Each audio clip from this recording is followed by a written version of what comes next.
Our guest today has made a remarkable journey from the world of finance to the realm of personal development. Initially qualifying as a chartered accountant, she soon realized that her true calling was to help others build their self-esteem. Today, as a self-esteem coach, she dedicates her expertise to empowering and guiding others from a place of self-doubt, self-criticism, and low self-esteem to one of inner strength and self-belief. Join me in welcoming Self-Esteem and NLP coach Cheryl.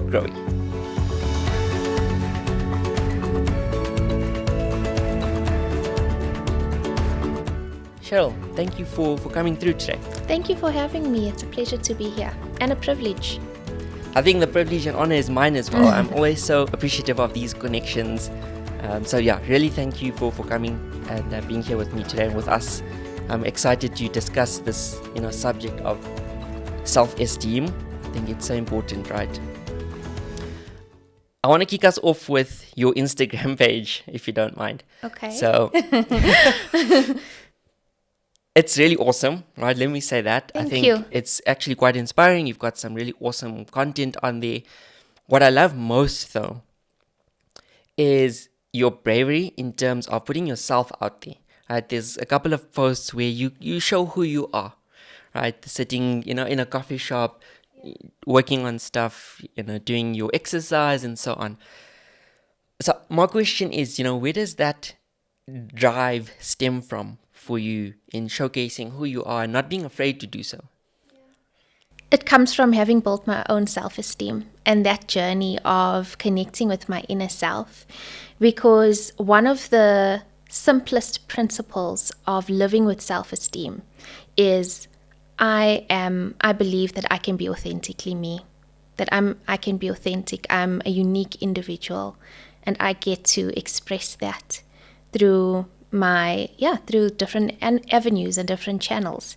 So thank you for your kind words. It's not something that I particularly see as brave, or I think but thank you. It's part of the journey of being authentic and sharing that with people.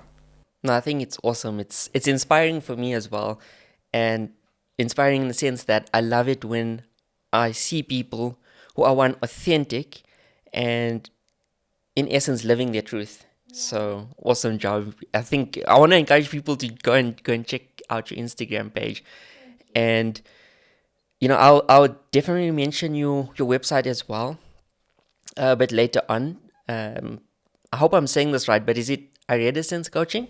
Iridescence. Iridescence. Yeah. Okay. Iridescence. We will definitely chat about that, because your Instagram page is like here already, but your website and the information you share on there is mind blowing. Like, honestly. Okay, so help us understand, the difference between self-esteem and self-confidence. I think it's so easy to think the two are the same. Yeah. Okay.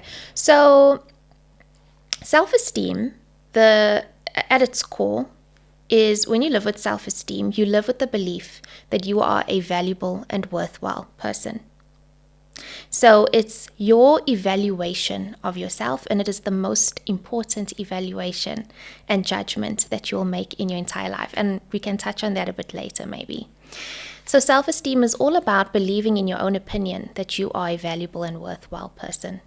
And it's in your own opinion, because it's regardless of what other people think. It's about looking inward and honoring the self and esteeming the self. So it's your overall self-perception. It's your overall feeling, or how you feel about yourself as a person, how you perceive your value and worth as an individual in the world. Self-confidence is an output of building your self-esteem. So competence results in confidence. When you feel competent and you believe that you can deal effectively with the challenges of your life and meet the challenges of your life effectively on a daily basis and accomplish the goals that you want to accomplish through knowing who you are, through being rooted in who you are, specifically having a knowledge of your abilities, your strengths, your skills, your unique personality and qualities and traits that roots you in who you are. Naturally, confidence becomes a subsequent result of that. So that's the difference. Self-esteem is how you feel about yourself, how you perceive your value and worth as a person. Self-confidence is an output of building your self-esteem and discovering your value and worth, and discovering, really understanding your competence and your abilities. I think that's really well put. Thank you for that. I have to ask though, right, in your opinion and experience, is it possible for someone to have high self-confidence but a low self-esteem, or vice versa? Like, yeah. Yeah. So I'll give you an example. You can, or me, anybody, can be really good at baking a chocolate cake. I know, say it's me, I know how to bake a chocolate cake. I know what the ingredients are. I know the method. I know how to ice the cake, put it in the oven, all good. I've done it many times. But overall, I may not feel good about myself as a person. I may not perceive myself as a person of an individual of value and worth. So there's 7 facets of humanity. And we have to, self-esteem covers those 7 facets of humanity. So you can be a CEO of a Fortune 500 company and be excellent at your job, but really quiver and feel inadequate when it comes to your social life and building relationships and connecting with people. So self-esteem is not really related so much to, it encompasses accomplishment and success, but it's much deeper than that. Okay. I think that's really important to take note of. Like you're saying, you can be competent or confident in a very specific dimension of your life, but it may not always translate to all areas or dimensions of your life. And that's something I never thought about, and I think a lot of people, might also take for granted. You could assume that, okay, because I am, really confident and competent in this thing, why am I feeling like that isn't translating to something else or into a different area of my life as well, right? Yeah. And it probably speaks to the work that you need to put in all areas. Yeah. There's no shortcuts. There's no shortcuts. And I think it needs to be said as well that as human beings, we are not perfect. We all have strengths and weaknesses. We have areas of development. And self-esteem seeks to, if the person wants to, address those areas of development. 100%.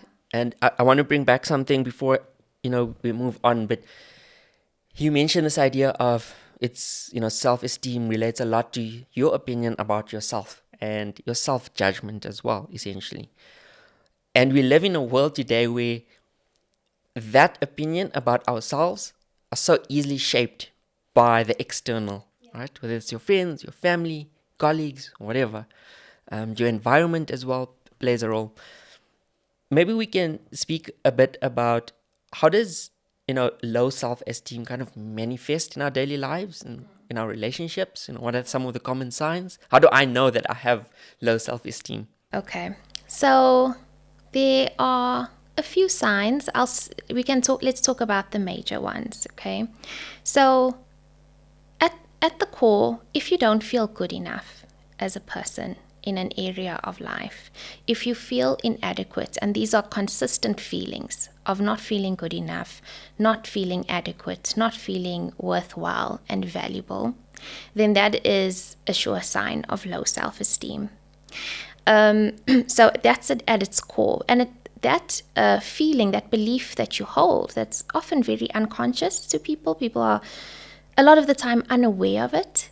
It manifests in different ways. So a lot of the time, low self-esteem at its extreme manifests in, for example, substance abuse, alcoholism, but it can also be very behavioral. So there's different parts of a spectrum that you can look at when it comes to low self-esteem. The behavioral is a lot of, like you said, there's so many factors that influence and shape us, comparing ourselves to others. And the capacity that something or someone has to have that impact on us is the capacity within that allows that. So if we're brought up with a strong sense of self and we know who we are and we see ourselves as unique individuals, then there's probably it's more unlikely that you're going to be so impacted by these external influences if you know who you are. So comparison, and I'm sure we're going to talk about social media at some point. So comparison, looking at other people's lives and questioning yourself and wondering, why do they have the confidence, the success, the this, the that, the house, the car, the partner, the job? Why don't I have that? That comparison that a lot of people get into. There's also self-doubt, so doubting your abilities, overthinking, thinking of worst case scenarios and having that hinder any ability of yours to move forward and to pursue what you really want in life. Self-criticism, that self-condemnation and that negative self-talk is a very strong sign of low self-esteem. Funny enough, arrogance is a sign of low self-esteem as well, which not many people realize because it comes across as confident sometimes. But if you are able to identify it, you can see what arrogance is. And the difference between arrogance and self-esteem is that self-esteem, you wake up in the morning, you wake up with the belief that I'm worthy, I'm capable.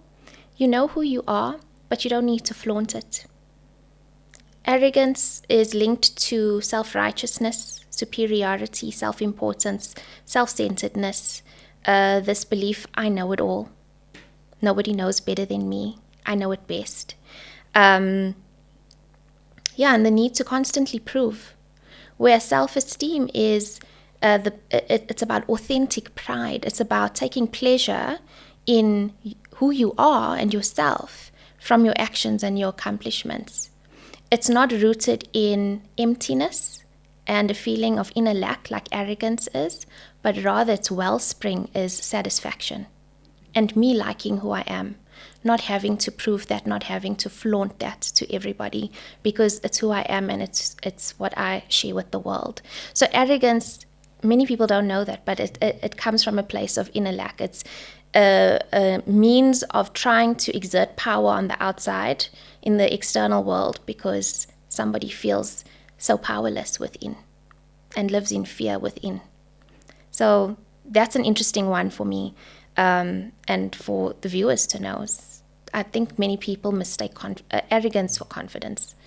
No, I absolutely love that you brought that up because, I think this year, arrogance is something I've been exploring just to understand it. And I think you've literally extended my perspective on it. I never thought about it or, its relation to self-esteem. But I think from the little I've read and experienced personally as well, you've hit the nail on the head because it definitely stems from, it's almost like, you mentioned self-esteem is really about quiet confidence then, right? Yes. Whereas this arrogance is maybe to some extent even just a way for you to protect yourself. Yeah. Right? To show, it's almost that fake it to make it attitude. It's loud. It's loud, right? But only you can know what you're truly feeling inside. And I think, that specific monster of arrogance is something that can be quite difficult to tame. Yeah. I want to mention this triangle, right? And not to take away from anything that you've shared in terms of the signs of low self-esteem. So when I was thinking about it, and I'd like to get your view, and I think you've covered some of it, but I like to think of it as this triangle. Okay, so the one, let's call it beast or monster, right, that shows up is excessive expectation. Then you have this obsession with fear, obsessive fear, and then harsh self-judgment. Right? How does those three dimensions, I think you've summed it up already, but how do those shape self-esteem? Right? Then does that make sense? Because I think it's something we all experience, and it's like these, these beasts or monsters that continuously show up in our lives. Not all three at the same time, but to give you an example, if we have, an expectation of something, that I expect X and Y and Z or whatever, I expect some outcome, you start obsessing about it, so you become fearful of the outcome, and then there's this self-judgment or self-criticism that arises from the outcome not being what you expected. And how does that then influence, my self-esteem? Do Do you want to give an example, maybe to solidify it, to make it less ambiguous?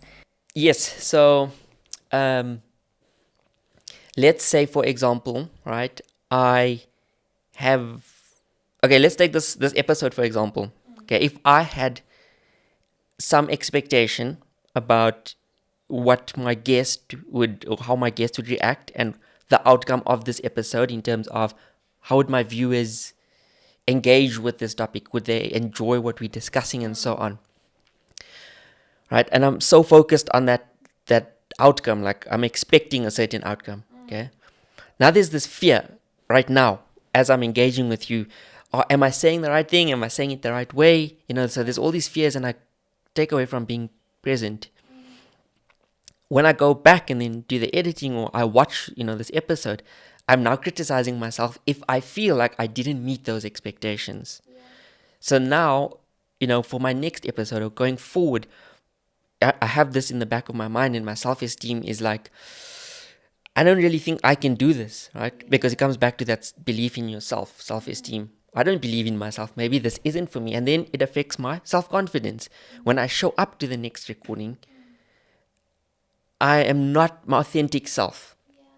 Because you've judged yourself. Exactly. Yeah.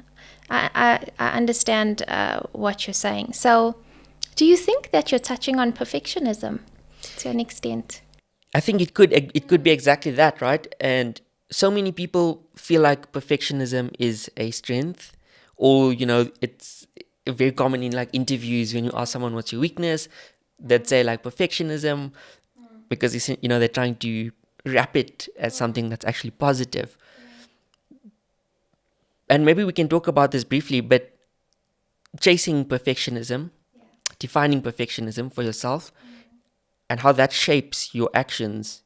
How does that shape your actions, and how does it dash on your self-esteem then? Yeah, I actually love the topic of perfectionism because I was a perfectionist. And through building my self-esteem, I've learned how to let go of perfectionism and see myself as good enough.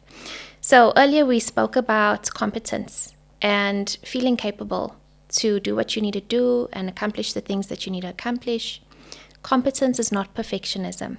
And we also said that as human beings, there's no person in this world that is perfect. We all have strengths and we all have weaknesses. So it's about seeing yourself as good enough and letting go of that need to be perfect. I think a lot of high achievers have this perfectionism, this need for perfectionism.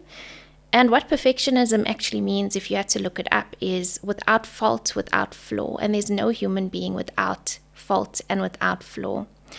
Part of building your self-esteem is self-acceptance. I love me the way I am. I like me the way I am. I'm going to make mistakes. I'm going to mess up.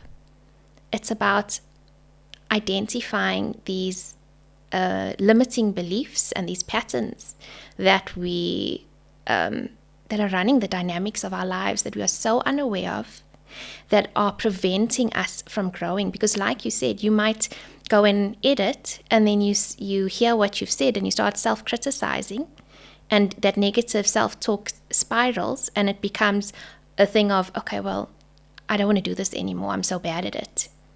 No, exactly. And I think I can relate to that 100%, the whole perfectionism thing. And it's like only very recently that I've learned, about self-acceptance, because knowing one thing and believing it is completely different.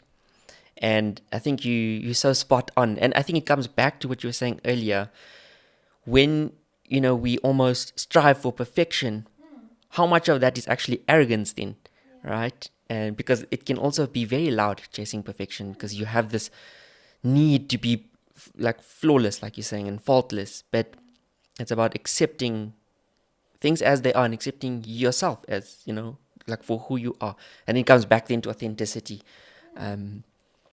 I want to speak about how childhood experiences influence our self-esteem later on in life. I don't know if you've experienced something like that in your own life, or through your experience as a self-esteem coach. how does, experiences, I don't want to call them traumas, let's call them experiences in your childhood, early childhood, how do they show up later on in your life in terms of shaping your self-esteem? They show it's massive. It has such a significant influence on how you see yourself as a person, how you perceive your value and worth. And the truth is that self-esteem is the core of our emotional health. But there's so little provision on education and information about self-esteem and how to build self-esteem and how imperative it is to bring a child up with self-esteem, because your self-esteem has such profound consequences on every single aspect of your life. How you see yourself and how you judge yourself and how you evaluate yourself determines determines your accomplishments and your overall happiness and fulfillment in life. The partner you choose, the job you choose, how you interact with people, how you recover from setbacks. Are you able to bring yourself to the table as you truly are, authentically? Are you able to express your true thoughts and feelings without holding back from a fear of upsetting the next person or being rude or disrespectful? So it really has such an impact on every area of our lives. And if a child is not brought up with self-esteem, it can really hinder and limit you in your adulthood, because there's no arbitrary line that you cross when you turn 18, where your childhood experiences and everything that you've internalized from your environment, from your caregivers, from your community, from your schooling, from your friends, it's not resolved automatically just because you turn 18 and you've now become an adult. You take it with you, and it starts to impact every part of your life and really manifest in ways that limit you and hinder you. Oh, I think that's great. And maybe we can explore this just a little bit, because I think it could be so topical. So before we get to social media, but like you mentioning, your experiences in childhood, right, and the way it impacts your self-esteem later on in your life can go as far as showing up in the way you choose a career or a life partner. So I want to explore that a bit, and if you can, give us an example. Let's say, I don't have the best self-esteem, or my self-worth or feeling of self-worth is very low. Or what sort of either career or life partner would I, seek? So the principle is that you'll seek a partner, if we're talking about relationships, that is the same level of self-esteem as you. So self-esteem seeks self-esteem. High self-esteem seeks high self-esteem. Low self-esteem often seeks low self-esteem.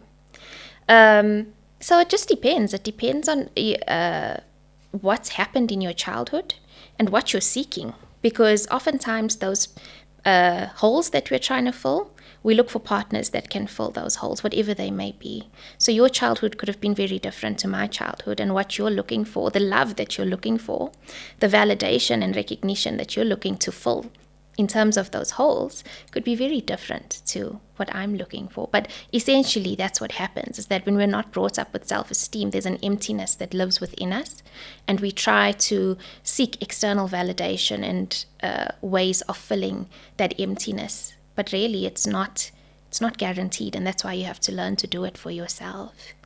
That, like, I swear to you, my mind is like blown, because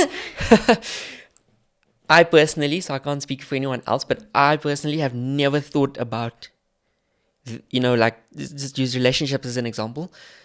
I've never thought about it from that perspective, that self-esteem seeks self-esteem, right? I mean, I think it's going to change so much for me.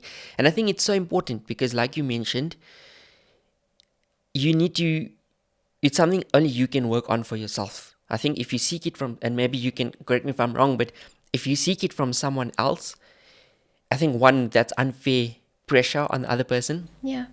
And, you might not get that. And then you might not be any better off, but you might actually be worse off. So only you can do the work.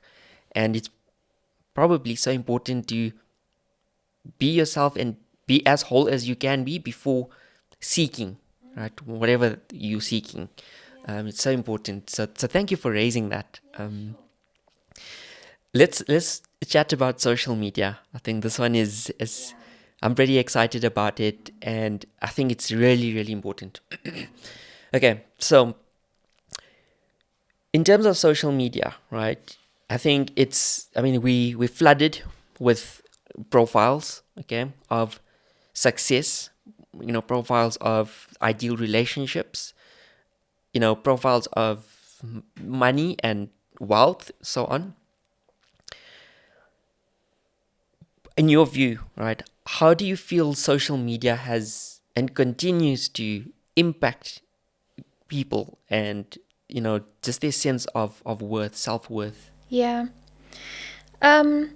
Okay. So first I want to say that earlier I mentioned that, you could be a CEO and be really good at the work that you do, but not feel a sense of inner worth and value when it comes to other areas of your life, and overall that really deteriorates your self-esteem.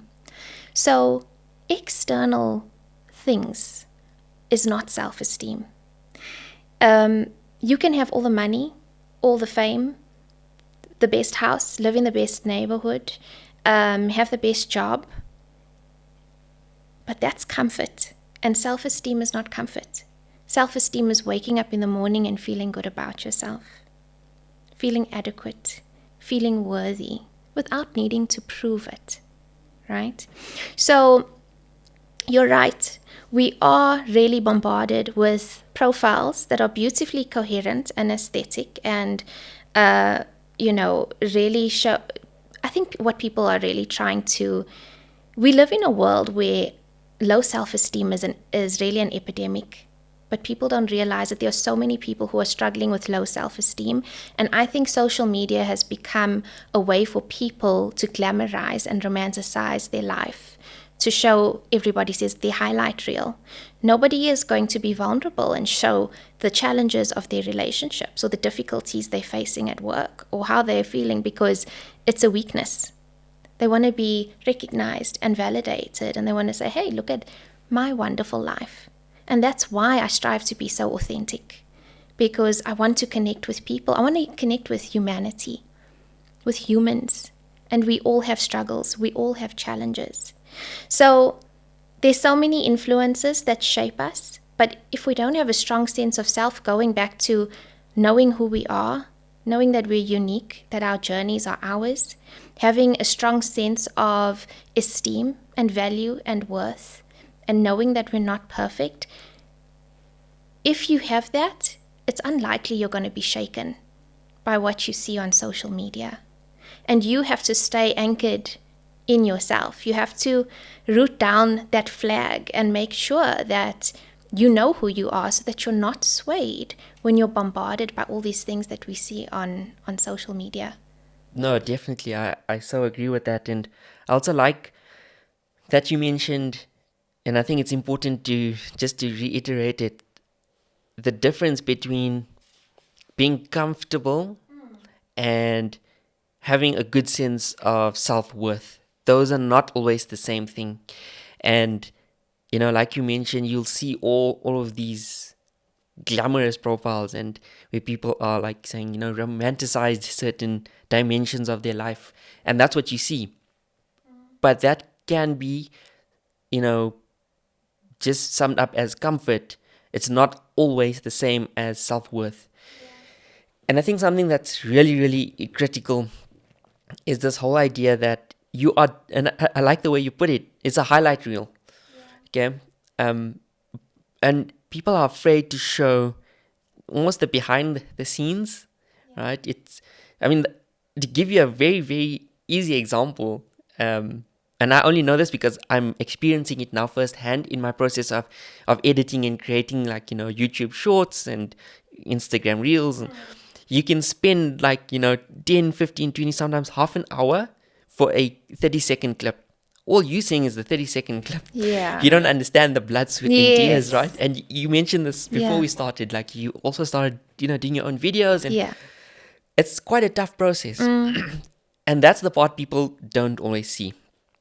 And I actually wonder, like, as you were talking, I actually wonder, would people, like, do you think people would be afraid if they were faced with that authenticity, because it looks so different to the glamorized, profiles that we faced with and flooded with these days? When you say afraid, how do you mean? Like, Because it looks so different, right? It's something that they're not used to. It would almost be seen as, I don't want to say failure, but authenticity can sometimes look messy, right? like a weakness. Like a weakness. Yeah. Because it can look like a weakness. That's interesting. I was talking to somebody about this recently, is that I think people are afraid to be vulnerable because they see vulnerability as weakness. But when you build your self-esteem, you're building your own emotional health. You're building emotional resilience. And if you are strong from within, there's not much that can sway you or shake you. So when you have a firm sense of self and a firm anchor of your inner strength, and you have that resilience, that's what self-esteem builds. It builds that resilience, that protection from, so even if you are vulnerable and you do share that, you know who you are and you know that you can weather the storms, whatever storms come your way. But yeah, I do think that social media can be very toxic and very unhealthy because people are really just showing all the good parts of their life, and we're all here living life for the first time. Like, hello, we're gonna make mistakes and we're gonna have weaknesses. I think it's so unrealistic and it's so distorted. It's just, yeah. We're all living life for the first time. I like that. Just quickly, I don't know if you've given this much thought, and something I'm still trying to figure out as well, and I'm assuming lots of people as well. We've just said social media can be difficult. It can be toxic. Difficult from the sense that, how do we go about navigating it? So my question is, how do we actually, navigate social media in a positive way that actually helps our sense of self?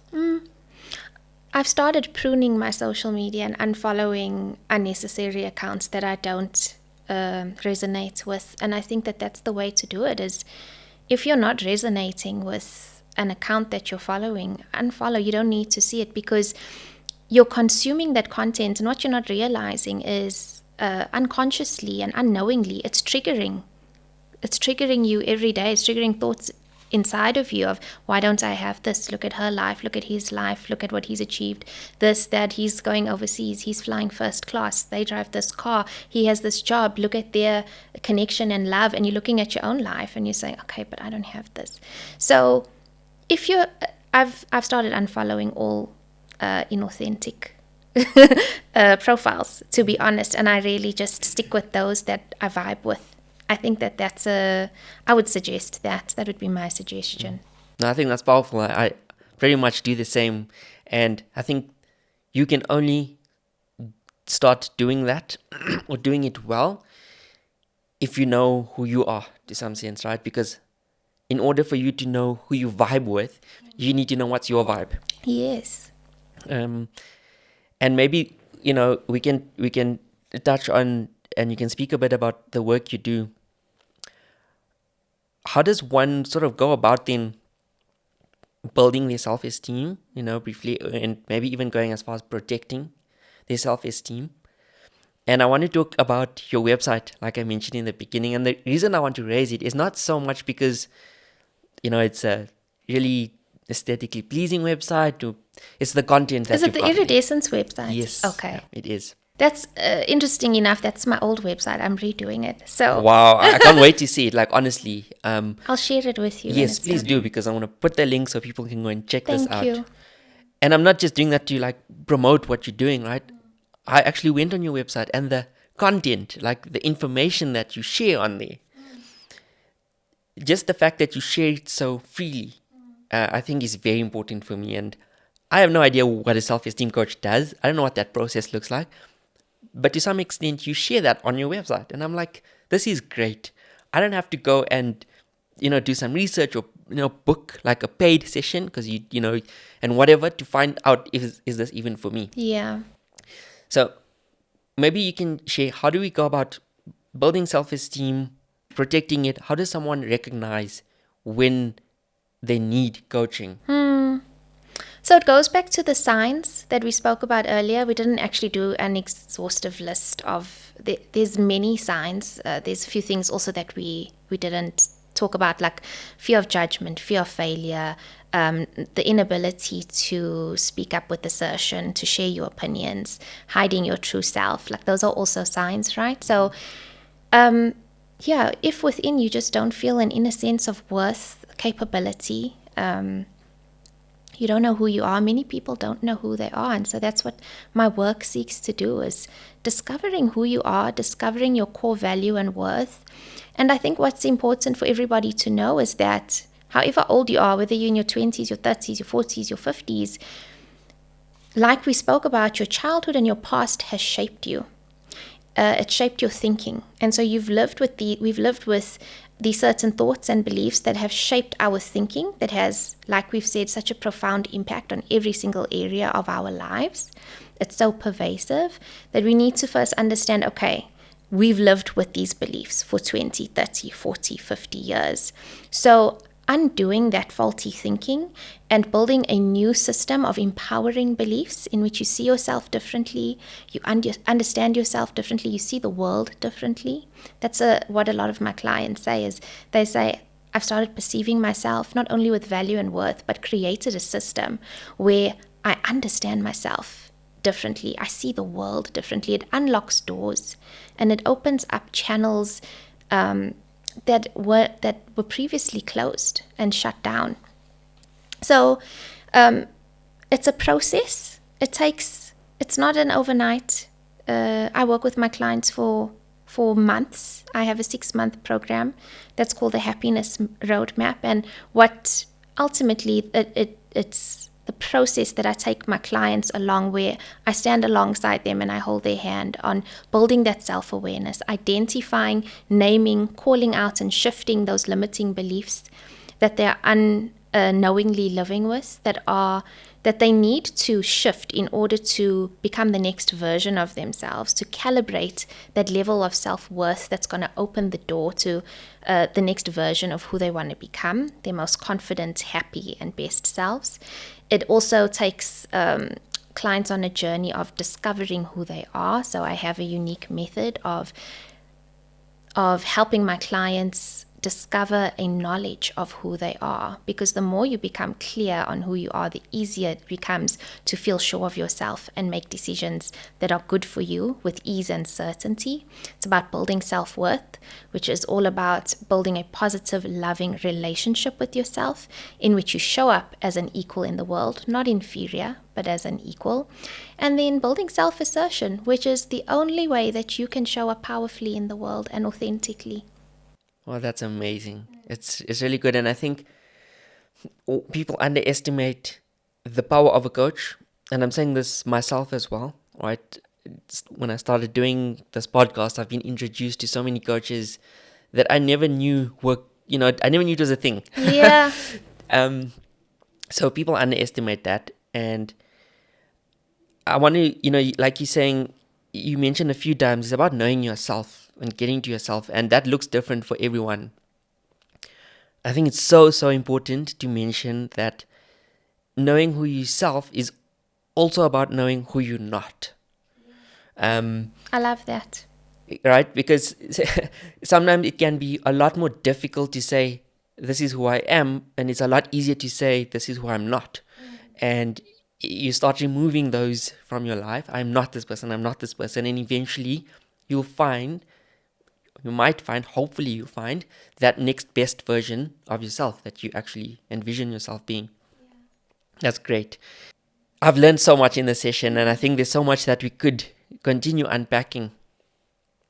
And thank you for also sharing just the little bit that people can do to build their self-esteem. So I think if I understood you correctly, something simple like being kinder to yourself would be a way, right? Aligning with people you vibe with is a very important one. So thank you for that. Yeah, it's a pleasure. I want to get to reflections, right? So I know we were talking earlier and you mentioned you're a fan of quotes. Yeah. So I'm really excited to hear what you have to share with us today. So, like I said, I wanted to bring an Oprah quote because I love Oprah and I think everybody loves Oprah. She's such a symbol of authenticity and growth and inner strength and knowledge and wisdom. But I wanted to do something different. So I was thinking about it, and I was thinking about self-esteem, and I was thinking of what could be uplifting and inspiring for your viewers and for people who are watching. And there's a quote by Emma Stone. Do you know the actress Emma Stone? Yes. And she said, "What sets you apart can sometimes feel like a burden, and it's not. A lot of the time, it's what makes you great." And it goes back to self-esteem and seeing yourself as a unique person. That you don't need to be like everybody else. That we're all different, but all equal and all equally worthy and significant and important. And why I chose this is because, I don't know if you resonate with this, but I'm an empath. Or do you classify yourself like as I get the sense deeply? Yes. It's feeling yes. emotion. Yes, feeling emotion deeply, having a deep sensory processing system that's so only 15 to 20% of the world's population are sensitive empaths. Wow. Of being able to feel emotion and other people's pain deeply, and this need to alleviate the pain in the world and to help people and to help humanity. I know it's deep and profound, but I'm deep and profound. No, it is. It's really, really deep and profound, and I can relate to that 100%. Yeah. That's why I'm smiling. Yeah, and so why I chose this is because I think everybody has something unique about them that they can take to the world and that they have to share with the world. It's their responsibility. And when I realized I was an empath, it was a game changer. It was transformational because I felt so different to everybody in the world. My friends, my group of friends, my family, the communities at work, and I was always this deeply impacted by things that people say and do and the world and suffering.